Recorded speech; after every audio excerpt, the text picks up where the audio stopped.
Everybody. So Ancestry.com is compiled of a lot of databases of genealogical records, and the way they keep track of those is through the card catalog. And the card catalog is a way to search through all those databases and find out a little bit more about what each database contains. So I went through and they posted a blog article a couple days ago about the most popular databases for 2014. So if you go to the card catalog, and I'll include a link down below, and you can go there and sort it by popularity. So here are the top 10 most popular databases in the Ancestry.com record set. Coming in at number 10 is the 1911 England census. Things like name, sex, occupation, and nationality are all included, and it was taken in April of 1911.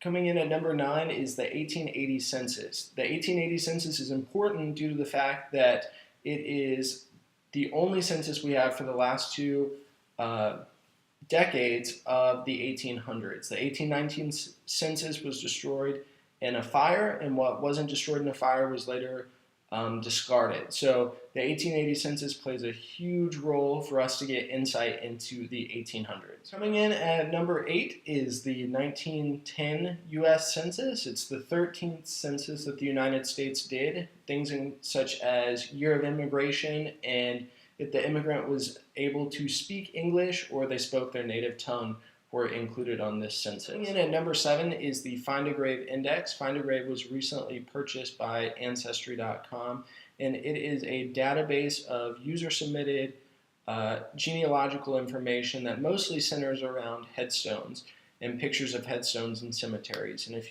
you are looking for an ancestor that might have a headstone, you can either find that on Find a Grave, or if you know the cemetery, you can ask a volunteer to go out and take pictures of that grave. Coming in at number 6 is the 1900 U.S. Census. The census includes 45 states, the last state in the census being Utah, and it also includes Alaska, Arizona, Hawaii, and Oklahoma as territories are in the census. Halfway through the list, at number 5 is the 1920 United States Census. It began on January 1st, 1920, and includes all 50 states as recorded in the census. Number 4 on the list is the 1930 United States Census. It includes records of over 123 million Americans. If you're looking at the United States Census, keep in mind that if you had a service member, that they were included as residents on the base they were serving in, not in their home county.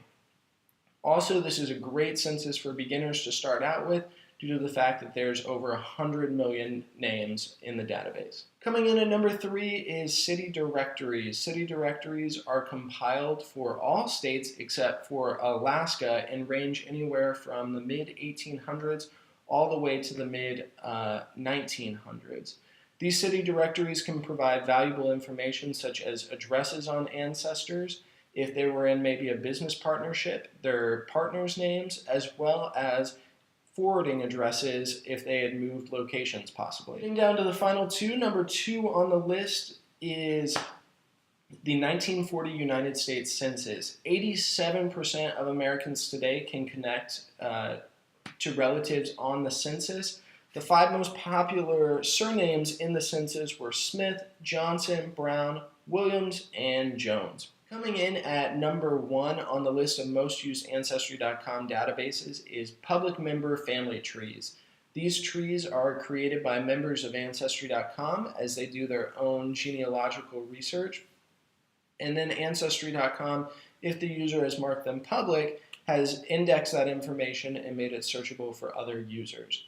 Keep in mind, if you're using a public member tree to kind of jumpstart your own research, that these trees have not been validated and the research has not been necessarily substantiated by anybody but the person that has created the tree. So make sure if you are using this information as a starting point, which I suggest that's all you use it for is a starting point, that you take everything with a grain of salt and do your own fact checking and source confirming. All right, that wraps up the top 10 list of the most used databases in the Ancestry.com card catalog. You can see that 9 out of the 10 of them come from the United States or United States-based records, and a hefty chunk out of those 10 were also United States censuses. So I hope you found this information useful. Like I said earlier, if you haven't ever browsed through the card catalog before, it's a great way to find out more information about the records you are searching through. So I'll include a link down below with the information on how to access the card catalog. I hope you guys found this helpful, and good luck with your family trees.